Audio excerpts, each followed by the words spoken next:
Good morning, children. Today I will discuss some of the important tips of the chapter Measurement and Experimentation. If you remember, when I had discussed some of the highlights from the book, then I have told you that the table number 1.1 and 1.2 to be learnt thoroughly. So the same thing I'm just repeating, children. Please prepare the table 1.1 and 1.2 thoroughly because you will get numericals based on these two tables. In fact, table number 1, which is all about fundamental units, and table number 1.2 is about the prefixes. So you get numericals on prefixes, right?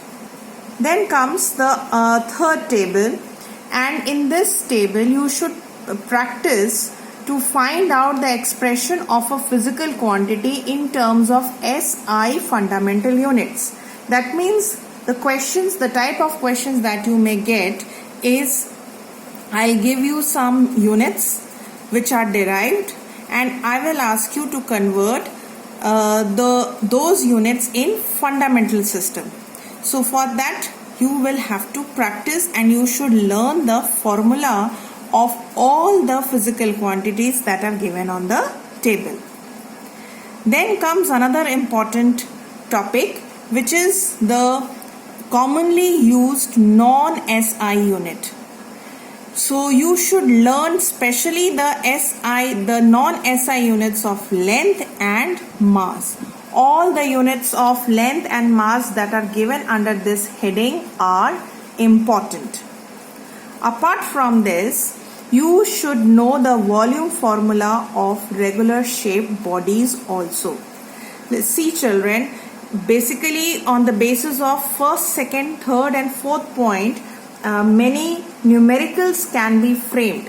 So it is all about testing your computing skills, your calculation skills. So children, you need to prepare these 4 points very properly.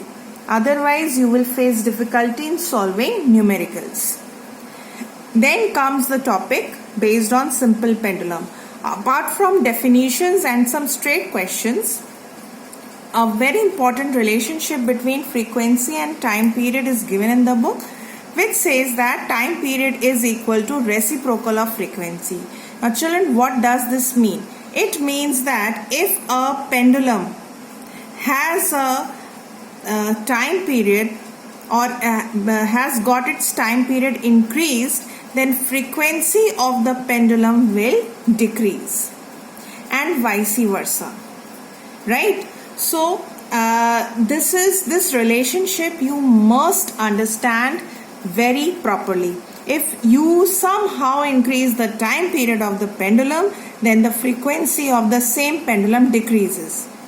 So how can you increase the time period of a pendulum? There are two ways. One is either you increase the length of the pendulum or you take the pendulum at a place where its acceleration due to gravity is smaller. This relationship tells us that the time period is directly proportional to root L, and this one tells that time period is inversely proportional to square root of acceleration due to gravity. So what does this mean? Let us first discuss this. Directly proportional means that if the length of a pendulum is increased, if you increase the length of the pendulum, then time period will increase. If you decrease the length of the pendulum, then time period will also decrease. This is the meaning of direct proportional. So one cannot find or calculate using a proportionality sign. So basically what we can do, the expression in a simpler way can be written as T1 upon T2 equals to under root of L1 upon L2. So whenever you get numerical based on the relationship between length of the pendulum and time period, you should use this formula. For example, if I give you a question that if the length of a pendulum has been made 4 times, then what will be the new time period? You will use this formula. Or if I give you the length of the pendulum has been reduced by 4 times, then what will be the new time period? Again, you will use the same formula. On the other hand, since t and acceleration due to gravity are inversely proportional to each other, which means that if you take the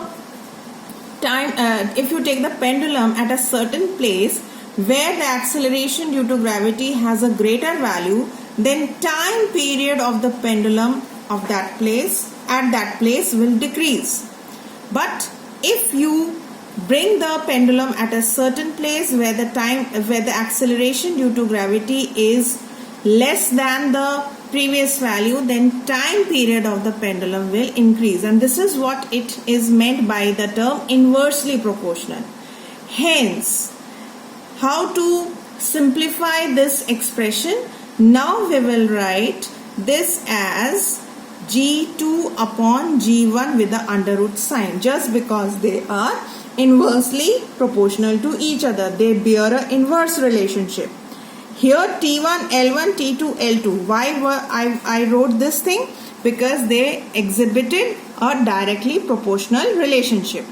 When we combine these two proportionality signs together, we get the formula of time period, which is 2 pi under root L upon G. So again, based on this concept, you get numericals.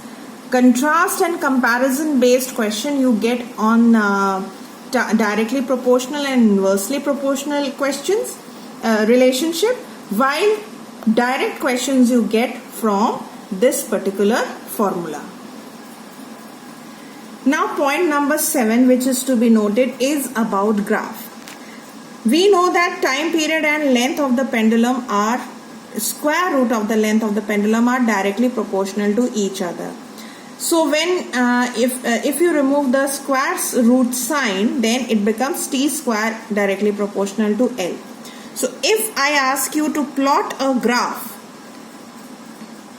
between t square and L, so what kind of graph you will get? You will get a straight line graph which will begin from origin. This is the first thing. Then from every graph we find formula. We can find the slope. So how do you find the slope? Slope of any graph, any straight line graph, is calculated using this formula.